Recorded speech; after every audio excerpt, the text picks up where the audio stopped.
Bonjour très chers amis les Vierges et soyez le bienvenu sur ma chaîne Intuition des Sérines.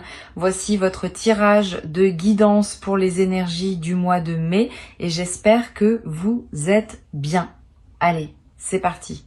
Il existe deux relations très différentes au travail dans une vie humaine. La première est une relation de nécessité, où l'on travaille parce qu'on doit travailler, parce que les contraintes matérielles ne laissent pas le choix. La deuxième est une relation de choix, où l'on s'engage dans une activité parce qu'on l'aime véritablement, parce qu'elle correspond à ce que l'on est, parce qu'on aurait choisi de la faire même si rien ne nous y obligeait. La grande majorité des personnes vivent dans la première relation, en rêvant parfois de la seconde sans savoir comment y accéder. Ce qui s'apprête à se manifester pour toi appartient précisément à ce passage de la première à la seconde, et c'est ce passage qui constitue la vraie libération que le titre évoque. Je veux clarifier dès le départ une chose importante. Le titre suggère que tu ne travailleras peu, être plus jamais, mais ce n'est pas exactement ce qui se prépare. Ce qui se prépare est plus subtil et plus précieux. Ce n'est pas la fin du travail, c'est la fin de l'obligation de travailler comme tu le faisais.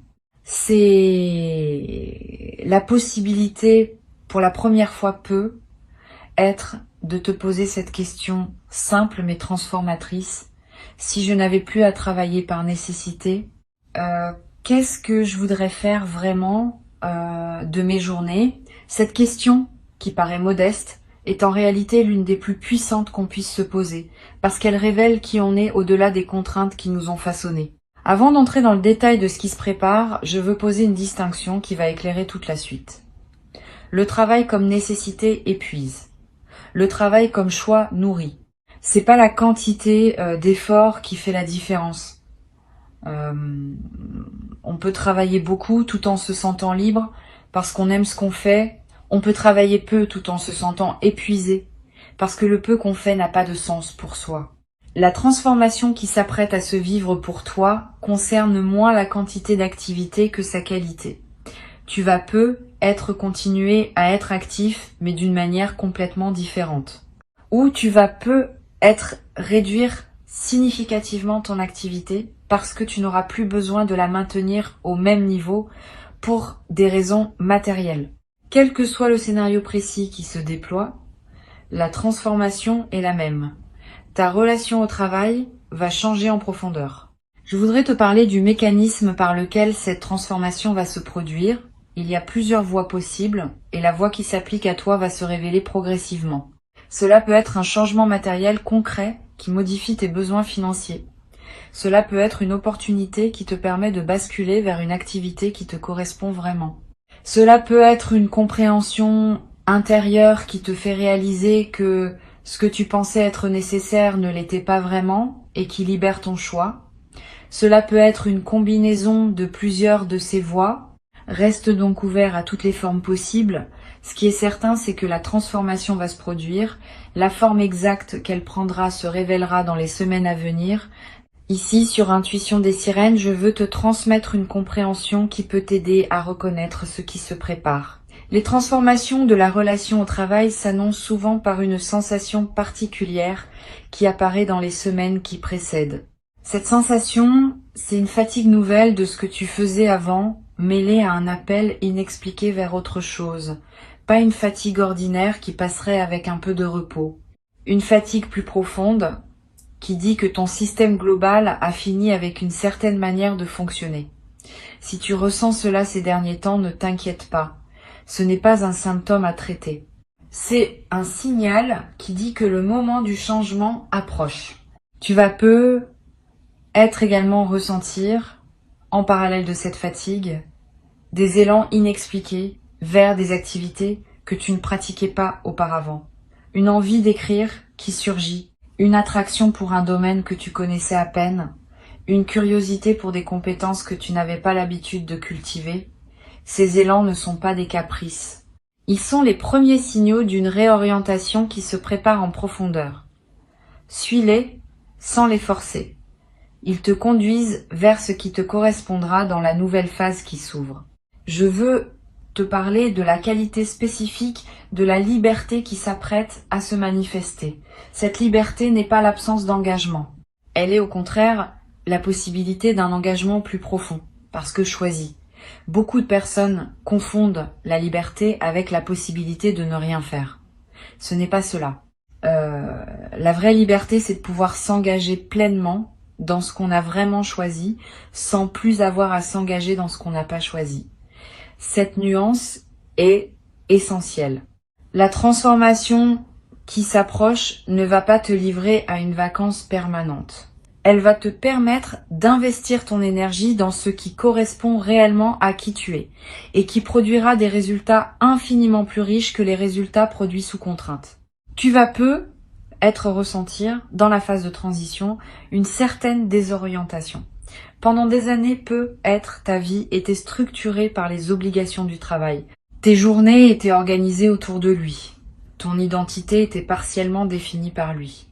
Quand cette structure se modifie, il faut un certain temps pour reconfigurer.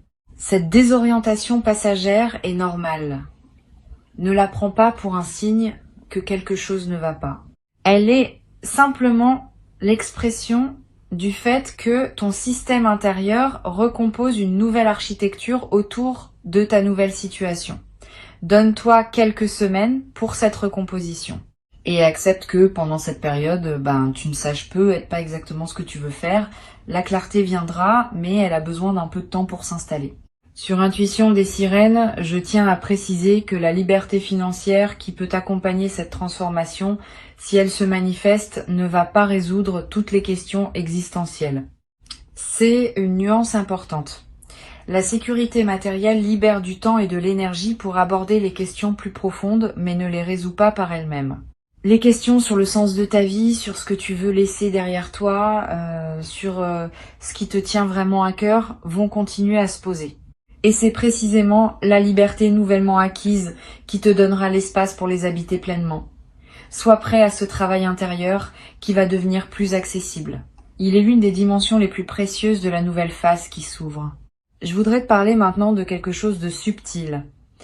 La libération financière, quand elle survient, modifie souvent les relations sociales d'une personne. Certaines personnes autour de toi vont se réjouir avec toi. D'autres vont avoir des réactions plus complexes. Tu vas recevoir des sollicitations nouvelles, des demandes que tu n'avais pas auparavant, des changements dans la manière dont les autres te perçoivent.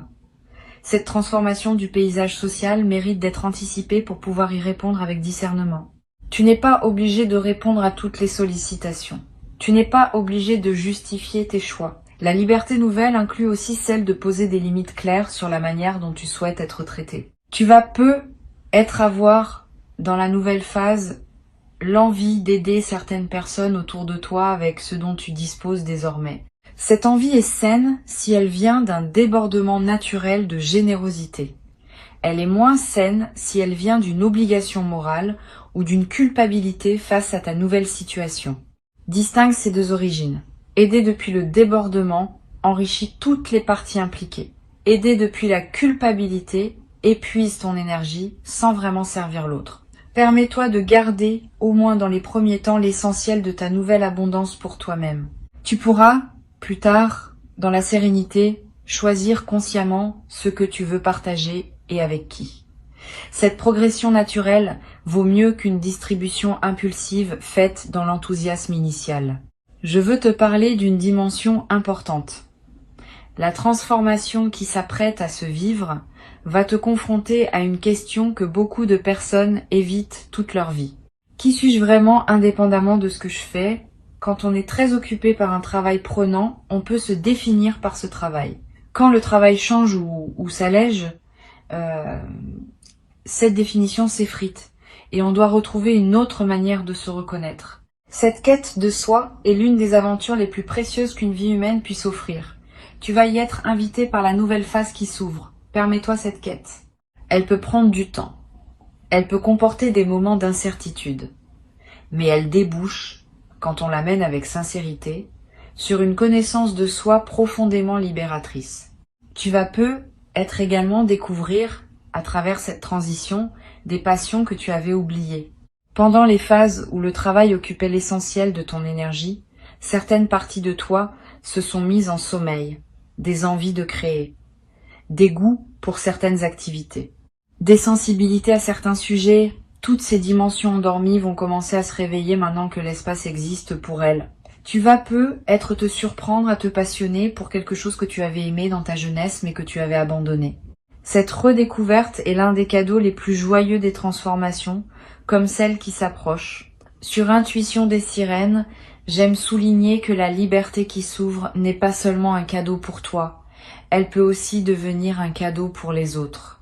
Une personne qui a trouvé sa juste place dans sa vie devient une présence différente pour son entourage, plus disponible, plus attentive, plus capable de soutenir véritablement les personnes qui ont besoin de soutien.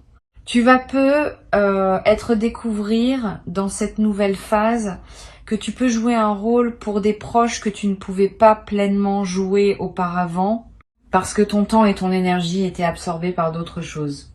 Cette nouvelle qualité de présence offerte aux autres est l'une des dimensions les plus enrichissantes de la libération.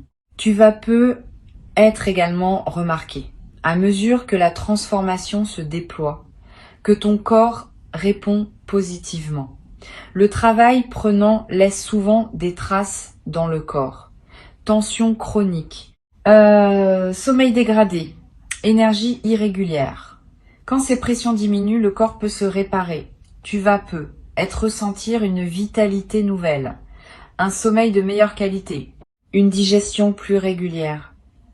Toutes ces améliorations corporelles sont des signaux que ta nouvelle situation te convient mieux que l'ancienne. Honore ton corps qui te le dit. Prends soin de lui.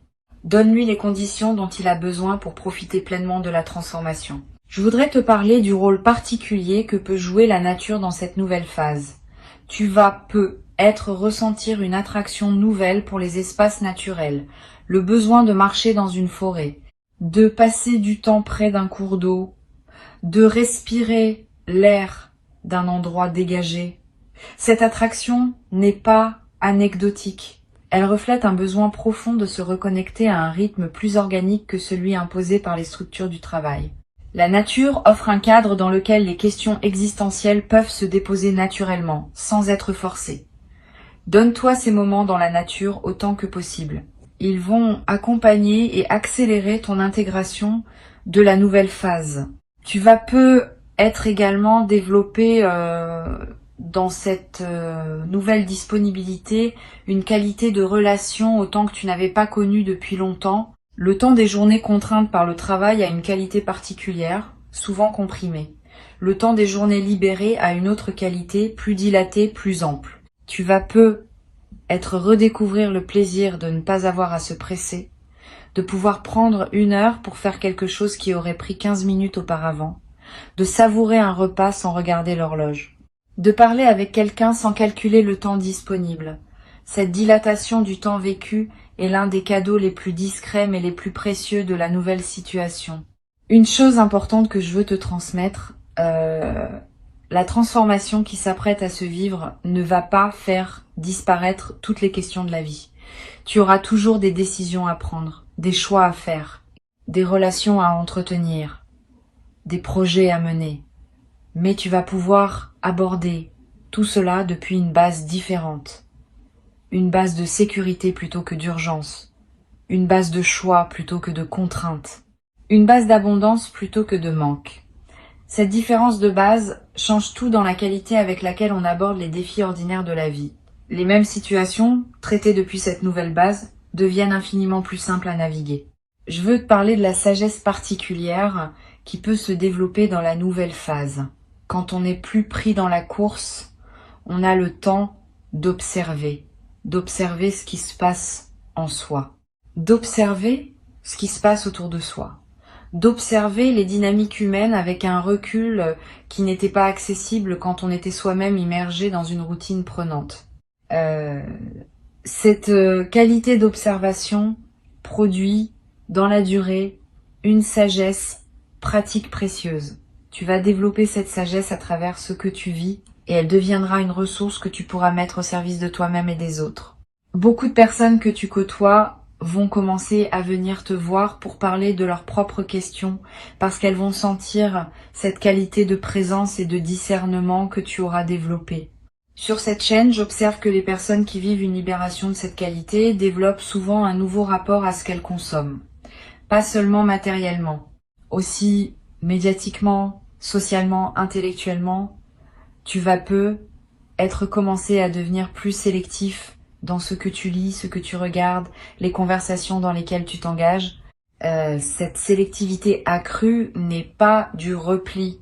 Elle est l'expression d'une nouvelle conscience de la valeur de ton attention. Quand on a moins de pression temporelle, on peut s'autoriser à choisir plus consciemment ce qui mérite cette attention. Et ces choix plus conscients enrichissent considérablement la qualité de tes journées. Tu vas peu être également découvrir dans cette nouvelle phase le plaisir d'apprendre des choses nouvelles. Beaucoup de personnes cessent d'apprendre activement après leurs études formelles parce que les exigences du travail absorbent leur énergie.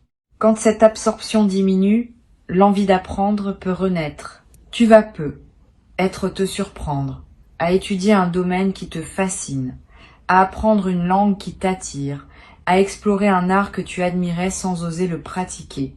Cette renaissance de la capacité d'apprentissage est l'un des cadeaux les plus stimulants de la libération. Elle te garde vivant intellectuellement et elle ouvre des perspectives qui peuvent enrichir durablement ta vie. Je voudrais te parler d'une dimension à laquelle on pense rarement. La nouvelle phase qui s'ouvre va te permettre de redéfinir ta relation à la réussite. Pendant les phases dominées par le travail contraint, on peut se mesurer à des critères de réussite imposés par les structures dans lesquelles on évolue. Quand ces structures s'éloignent, on peut commencer à se demander quelle est sa propre définition de la réussite. Cette redéfinition est précieuse. Elle te permet de vivre selon tes critères propres, qui correspondent à ce que tu es vraiment, plutôt que selon des critères extérieurs qui ne te correspondaient peu, être qu'imparfaitement. Beaucoup de personnes traversent toute leur vie sans jamais faire ce travail de redéfinition. Tu vas pouvoir le faire dans la nouvelle phase qui s'ouvre. Tu vas être également développé à travers cette transition une nouvelle capacité à apprécier les choses simples. Quand on a moins de pression, on remarque davantage ce qui est déjà là. Le goût d'un café, la lumière d'un matin, la voix d'un proche, le bruit de la pluie. Toutes ces choses simples qu'on traverse souvent sans les voir vraiment vont prendre une saveur que tu n'avais être pas connue depuis longtemps.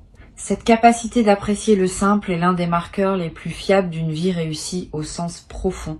Beaucoup de personnes courent toute leur vie après des grandes choses sans jamais pleinement habiter les petites. Tu vas pouvoir équilibrer cela dans la nouvelle phase. Je voudrais te parler également du rôle de la créativité qui peut s'épanouir dans cette nouvelle disponibilité.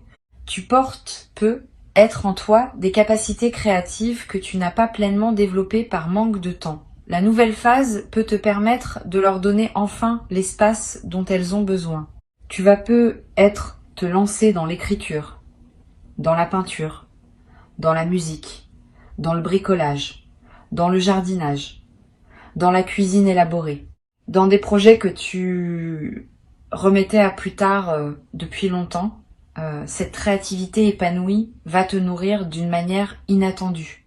Elle te connecte à des dimensions de toi-même que la routine professionnelle masquait et elle ouvre des perspectives qui peuvent enrichir bien des aspects de ta vie. Tu vas être également développé dans la nouvelle phase une qualité particulière de présence aux personnes proches.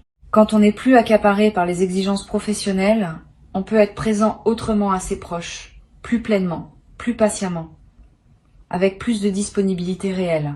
Cette transformation de ta présence dans tes relations va probablement les enrichir significativement. Les conversations vont être plus profondes, les moments partagés plus savoureux, les liens plus solides. Cette amélioration relationnelle est l'un des bénéfices les plus durables de la libération qui s'opère. Sur cette chaîne, je tiens à préciser que cette nouvelle phase n'est pas une retraite forcée d'oisiveté. Elle est au contraire l'invitation à une vie plus active dans le sens noble du terme. Active au sens de pleinement vécu, pleinement choisi, pleinement habité. Tu peux choisir dans cette nouvelle phase de continuer à exercer une activité, mais selon tes termes propres. Tu peux choisir de réduire ton activité significativement et d'investir le temps libéré dans des projets personnels. Tu peux choisir de te consacrer à des causes qui te tiennent à cœur. Toutes ces options restent ouvertes. Ce qui change, c'est que ce sont désormais tes choix, pas tes obligations. Je voudrais te parler du temps qu'il faut prévoir pour intégrer pleinement la transformation. Les premières semaines après le basculement principal vont être marquées par une certaine euphorie mêlée à des questionnements. Les semaines suivantes vont voir une stabilisation progressive où tu commences à habiter ta nouvelle réalité. Les mois qui suivent vont permettre une exploration plus approfondie des possibilités qui s'ouvrent. Et c'est généralement après une année environ que la nouvelle vie prend pleinement sa forme stable. Sois patient avec ce processus. Ne précipite pas l'installation dans des routines nouvelles trop tôt. Laisse-toi le temps d'explorer avant de fixer. Pour conclure cette transmission, je veux te dire que ce qui s'apprête à se manifester pour toi représente une véritable bascule de vie. Pas seulement un changement de circonstances. Une transformation de la qualité avec laquelle tu habites ta propre existence. Avant de te quitter pleinement, je voudrais te transmettre encore plusieurs perspectives qui peuvent enrichir ta préparation à cette nouvelle phase. La première concerne la qualité de matin que tu vas commencer à connaître. Les matins des journées contraintes par le travail ont souvent une qualité particulière, marquée par la nécessité de se préparer rapidement à une journée déjà programmée. Les matins des journées libérées ont une autre qualité, plus ouverte, plus disponible, plus contemplative. Tu vas redécouvrir le plaisir de prendre ton petit déjeuner sans urgence. De regarder la lumière du matin sans avoir à te presser. De commencer la journée par une activité que tu choisis vraiment. Cette qualité de matin retrouvée est l'une des transformations les plus simples mais les plus joyeuses de la nouvelle phase. Une deuxième perspective importante. Tu vas peut-être ressentir dans les premières semaines une certaine étrangeté face à l'absence de pression habituelle. Cette étrangeté n'est pas un signe que quelque chose ne va pas. Elle reflète simplement le fait que ton système nerveux, habitué à fonctionner sous une certaine tension, doit s'ajuster à une nouvelle norme. Ne te précipite pas pour réintroduire de la pression artificielle dans tes journées. Permets à ton système de découvrir comment fonctionner sans cette tension. Au début, cela peut être déroutant. Avec le temps, cela devient naturel et même délicieux. Donne-toi quelques semaines pour cette adaptation. Tu vas peut-être également découvrir, dans cette nouvelle disponibilité, le plaisir de la lenteur choisie. Pas la lenteur subie qui frustre, la lenteur choisie qui savoure. Pouvoir lire un livre lentement, en s'arrêtant quand un passage le mérite. Pouvoir préparer un repas en prenant le temps. Pouvoir avoir une conversation sans regarder l'horloge.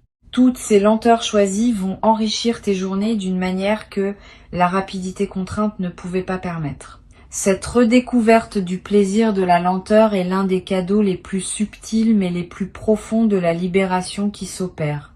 Je voudrais te parler aussi du rôle que peut jouer le voyage dans cette nouvelle phase. Avec moins de contraintes professionnelles, tu vas peut-être pouvoir te permettre de voyager différemment. Pas nécessairement plus loin ou plus cher, mais avec une qualité différente. Pouvoir partir plus longtemps quand tu pars, pouvoir explorer un endroit sans calculer ton retour, pouvoir prolonger un séjour parce qu'il te plaît particulièrement. Ces nouvelles possibilités de voyage vont enrichir tes expériences. Et même si tu choisis de voyager peu, le simple fait de savoir que tu peux le faire si tu le veux est en soi libérateur. Tu vas être également remarqué une transformation dans la qualité de ta lecture, si tu lis. Quand on lit dans les interstices d'une vie chargée, on lit souvent superficiellement, en cherchant les informations utiles plus que la profondeur. Quand on lit dans une vie qui dispose de temps, on peut lire vraiment, s'attarder sur les passages qui résonnent, réfléchir aux idées rencontrées. Laisser un livre déposer ses effets pendant plusieurs jours avant de passer au suivant. Cette qualité de lecture approfondie est l'un des plaisirs intellectuels les plus nourrissants qui soient. Tu vas peut-être la redécouvrir dans la nouvelle phase et tu vas constater à quel point elle peut transformer ta pensée et ta sensibilité. Une dimension importante à laquelle tu peux être attentif concerne ton rapport à ton corps dans cette nouvelle phase. Avec plus de temps disponible, tu vas pouvoir prendre soin de ton corps autrement. Bouger plus régulièrement, te nourrir avec plus d'attention, dormir selon tes besoins réels, pratiquer des activités physiques qui te font plaisir. Tous ces soins corporels qui demandaient des arbitrages difficiles dans une vie chargée deviennent accessibles. Et le bénéfice est considérable. Un corps mieux soigné fonctionne mieux, et ce meilleur fonctionnement enrichit tous les autres aspects de ta vie. Tu vas également être développé dans cette nouvelle phase une relation différente à la solitude. Avec moins d'obligations sociales contraintes par le travail, tu vas avoir plus de moments de solitude. Cette solitude peut être délicieuse quand elle est habitée pleinement. Tu vas découvrir le plaisir d'être avec toi-même, de penser librement, de ne rien avoir à faire pendant un moment, de simplement exister. Cette qualité de solitude habitée est l'une des dimensions les plus profondes que la nouvelle phase peut offrir. Beaucoup de personnes ne connaissent jamais vraiment cette solitude apaisée. Tu vas pouvoir la cultiver. Je voudrais te parler aussi du rôle que peut jouer la générosité dans la durée. Quand on se sent en sécurité matérielle, on peut être généreux d'une manière différente que quand on est en lutte. Cette générosité ne se mesure pas seulement en argent donné. Elle se manifeste dans le temps offert aux autres, dans l'attention donnée, dans l'écoute proposée, dans les coups de main qui demandent du temps que tu n'avais pas auparavant. Cette générosité élargie va te rapprocher de personnes qui apprécieront ta nouvelle disponibilité. Et elle va enrichir ta propre vie d'un sentiment de contribution qui dépasse la simple satisfaction personnelle. Tu vas être également ressentir l'envie, à un moment, de t'engager dans une cause qui te tient à cœur, une association, un projet collectif, un effort de transmission auprès de personnes plus jeunes. Cet engagement bénévole, fait depuis une position de liberté financière, peut devenir l'une des dimensions les plus satisfaisantes de la nouvelle phase. Tu donnes ce que tu as à offrir, sans avoir besoin de rétribution, ce qui change la qualité de ton engagement. Tu n'es pas dans une relation d'employé, tu es dans une relation de contributeur, et cette différence transforme tout dans la qualité de ce que tu peux offrir. Je voudrais ajouter une perspective sur le rôle que peut jouer la transmission dans la nouvelle phase. Avec l'expérience accumulée à travers les années de travail contraint, tu portes des compétences, des connaissances, des sagesses qui peuvent être transmises. Tu vas ressentir l'envie à un moment de partager ce que tu as appris avec d'autres personnes qui pourraient en bénéficier. Cette transmission peut prendre des formes diverses. Un mentorat informel, l'écriture de tes réflexions, des conversations approfondies avec des personnes plus jeunes. Toutes ces formes de transmission ajoutent du sens à ta vie quotidienne et elles assurent que ce que tu as appris ne se perd pas avec toi. Une dimension à laquelle je veux te rendre attentif concerne la qualité de ton sommeil dans la nouvelle phase. Avec moins de stress, ton sommeil va probablement s'améliorer. Tu vas faire des rêves plus présents, plus narratifs, plus chargés de sens. Ces rêves enrichis sont l'une des manifestations de la libération qui se traduit jusque dans tes nuits. Note les rêves marquants si tu peux. Ils contiennent souvent des indications subtiles sur la manière dont ta psyché s'épanouit dans cette nouvelle disponibilité. Et certains de ces rêves peuvent devenir des sources d'inspiration pour des projets ou des décisions que tu poseras dans tes journées.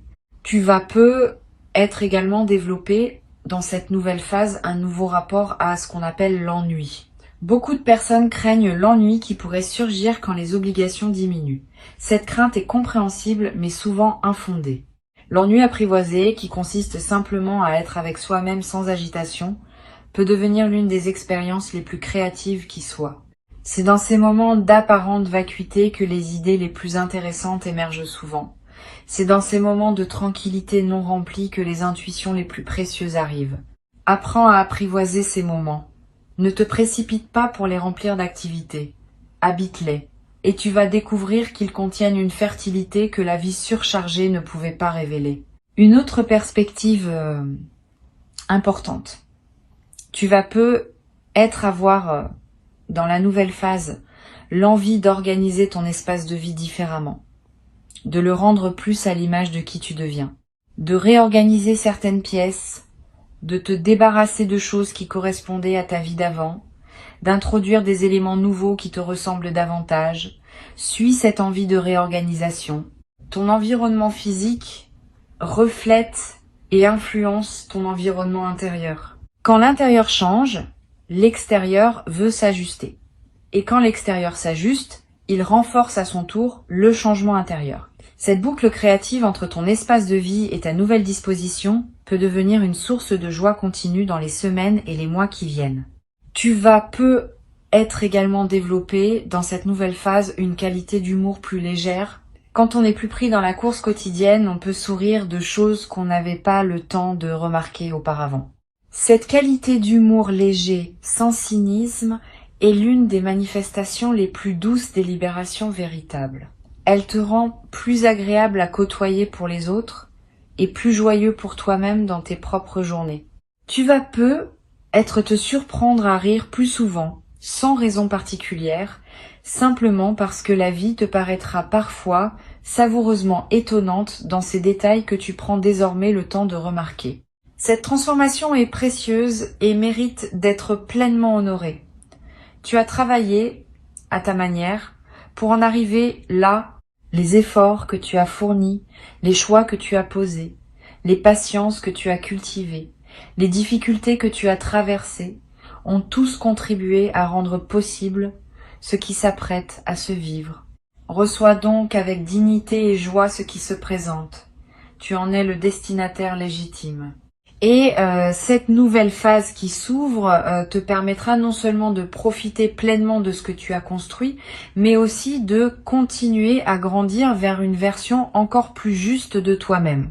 Bienvenue dans cette nouvelle vie qui commence maintenant pour toi, dans toute la richesse de ses possibles, dans toute la liberté de ses choix, dans toute la beauté de ce qui s'ouvre quand l'horizon cesse d'être limité par les contraintes anciennes.